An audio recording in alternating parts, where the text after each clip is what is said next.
भोंदू खरात प्रकरणामध्ये रोज नवनवी आणि धक्कादायक माहिती समोर येते। त्यातच आता काँग्रेसच्या खासदार प्रणिती शिंदे यांनी एक खळबळजनक दावा केलाय। भोंदू अशोक खरातचा एन्काउंटर होऊ शकतो, सत्ताधाऱ्यांची खूप नावं बाहेर येतील असा खळबळजनक दावा प्रणिती शिंदे करतायत। खरात प्रकरणामध्ये सत्तेतल्या अनेक नेत्यांची आणि मंत्र्यांची माहिती समोर येईल असंही प्रणिती शिंदेंनी म्हटलंय। प्रणिती शिंदेंच्या या दाव्यानंतर आता राजकीय वर्तुळामध्ये चर्चांना उधाण आलंय।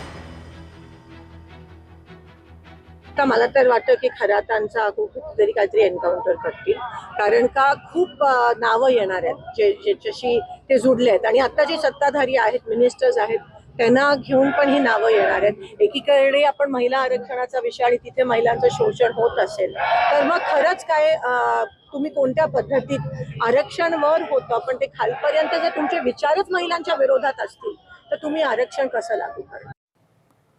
खासदार प्रणिती शिंदेंच्या या दाव्यावर आता खासदार सुप्रिया सुळे यांनी सुद्धा दुजोरा दिल्याचं दिसतंय। प्रणिती शिंदेंचा दावा हा चिंताजनक आहे। त्या अनुभवी आणि जबाबदार खासदार आहेत। प्रणिती शिंदेंना काहीतरी नक्कीच माहिती असेल म्हणून त्या बोलल्या असतील असं सुप्रिया सुळे म्हणतायत। तर एसआयटी, सीआयडी, ईडी असताना एन्काउंटर कसा काय होईल असा खोचक सवाल अंबादास दानवेंनी उपस्थित केलाय। ही जबाबदारी पोलिसांची आहे, आपण आरोप प्रत्यारोप करण्यात अर्थ नाही असंही दानवेंनी म्हटलंय। त्यांना जर काही माहिती असेल तर ती चिंताजनक आहे।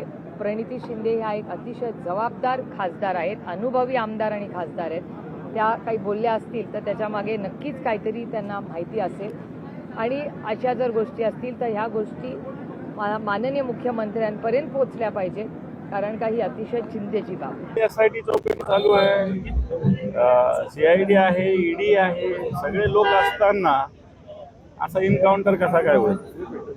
आता जगाचे डोळे, भारताचे डोळे, महाराष्ट्राचे डोळे इकडे लागलेले असताना ती जबाबदारी आता पोलिसांची आहे।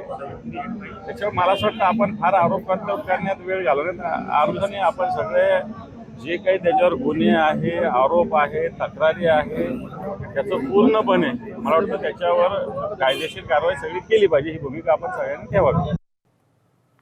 पण सत्ताधाऱ्यांनी मात्र प्रणिती शिंदेंनी केलेला दावा सपशेल फेटाळून लावलाय। काही नेत्यांचे तपासाची दिशा भरकटवण्याचे प्रयत्न सुरू आहेत असा घणाघात मंत्री चंद्रशेखर बावनकुळेंनी केलाय। मुख्यमंत्र्यांनी विधिमंडळामध्ये वस्तुस्थिती मांडलेली आहे, पुरावे असतील तर समोर आणा असं मुख्यमंत्री म्हणाले। त्यामुळे प्रसिद्धीसाठी काहीही वक्तव्य करण्यापेक्षा एसआयटीला माहिती द्या असा टोला बावनकुळेंनी लगावला। तर कुणी काहीही बोलेल त्याला काहीही अर्थ नाही, भंपक विधानं करू नयेत असं मंत्री गिरीश महाजन म्हणतायत। माननीय मुख्यमंत्र्यांनी सभागृहामध्ये, विधिमंडळामध्ये संपूर्ण प्रकरणाची वस्तुस्थिती मांडली आणि सर्व राजकीय लोकप्रतिनिधी सर्वांना विनंती केली की तुमच्याकडे काही पुरावे असतील ते तुम्ही एसआयटीला द्या।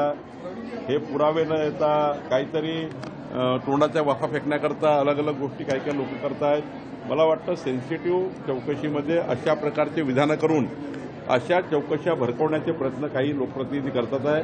त्यांना माझी विनंती आहे की अशा प्रकरणामध्ये एसआयटीकडे माहिती द्या ना, तुम्ही याला एन्काउंटर होणार आहे, त्याचा एन्काउंटर होणार आहे, कशाला असं मीडियामध्ये आपण स्पेस घेण्याकरता या ठिकाणी बोलत असता। सेन्सिटिव्ह प्रकरणाची काळजी घेतली पाहिजे, लोकप्रतिनिधी बोलताना विचार केला पाहिजे। कोणी काही बोलेल तर याला काही अर्थ नाही। कोणाला आजकाल काय झालेलं आहे, कोणी काही बोलतं आणि भडक बोललं म्हणजे तुम्ही दाखवतात, त्यामुळे असं कोणी काही बोलू शकतं। पण मला वाटतं तसं काही नाही, पूर्ण पोलीस प्रोटेक्शनमध्ये त्या ठिकाणी ते आहेत। असं कोणालाही मला वाटतं काळजी करण्याची गरज नाही आणि उगाच असे भंपक विधानं कोणी करू नये मला असं वाटतं।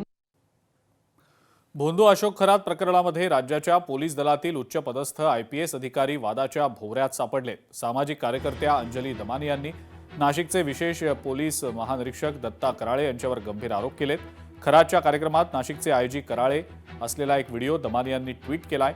दत्ता कराळे हे एक आयजी लेव्हलचे पोलीस अधिकारी असताना खरात सारख्या बाबांच्या कार्यक्रमामध्ये का गेले, तिथे भाषण देखील का दिलं, असे अनेक सवाल दमानी यांनी उपस्थित करत आता चौकशीची मागणी केलेली आहे। तर या प्रकरणामध्ये तृप्ती देसाईंनी सुद्धा उडी घेतलेली आहे। खरातचे लैंगिक शोषणाचे व्हिडिओ बाहेर येऊ नयेत यासाठी पेनड्राईव्ह डिसेंबर महिन्यात गायब करण्यामध्ये सुद्धा आयजी कराळे यांचाच हात आहे असा खळबळजनक दावा तृप्ती देसाईंनी केलाय। तर अंजलीताईंना काही शंका असेल तर त्यांनी चौकशीची मागणी करावी अशी प्रतिक्रिया मंत्री गिरीश महाजनांनी दिलेली आहे।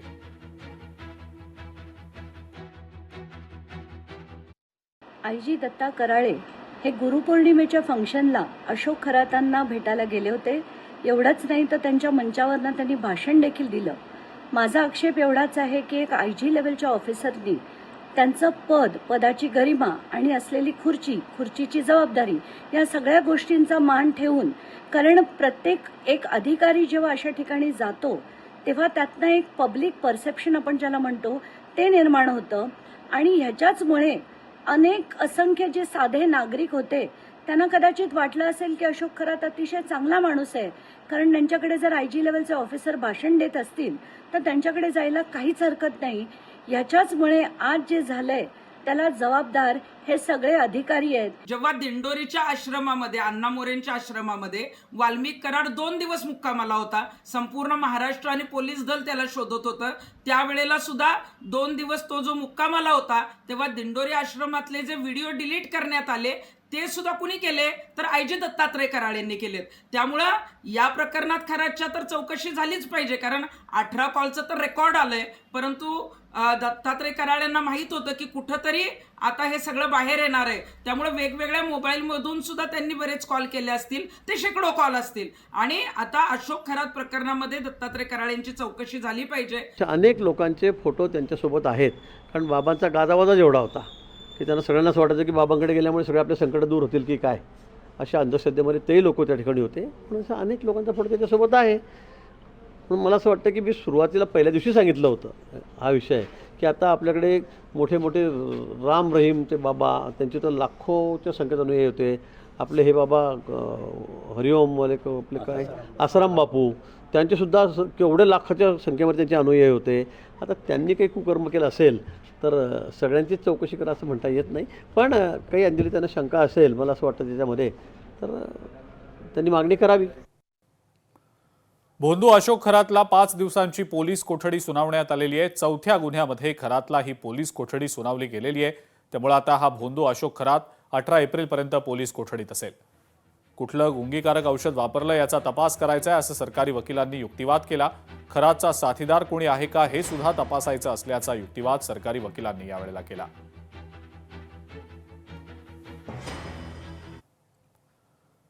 अशोक खरातची पत्नी कल्पना खरात गेल्या 15 दिवसांपासून बेपत्ता आहे, फरार आहे. कल्पना खरातच्या आईनं आता चिंता व्यक्त केलेली आहे.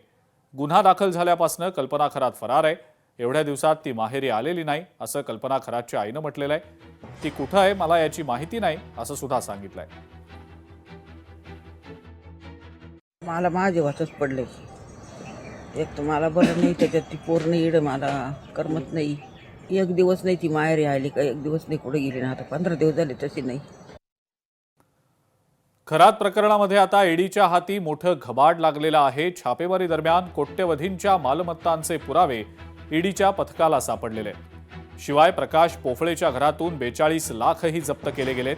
खरातची 2,50,00,000ची बँकेतली रक्कम सुद्धा ईडीनं गोठवलेली आहे. ईडीकडून अशोक खरातची एक मर्सिडीज बेन्झ गाडी सुद्धा जप्त करण्यात आलेली आहे. अशोक खरातच्या जवळपास 10 कोटींच्या मालमत्तांची कागदपत्रांच्या आधारे आता ओळख पटलेली आहे. ईडीनं नाशिकमध्ये 5 तर शिर्डी आणि पुण्यामध्ये मिळून एकूण 11 ठिकाणी सर्च ऑपरेशन केलेलं होतं.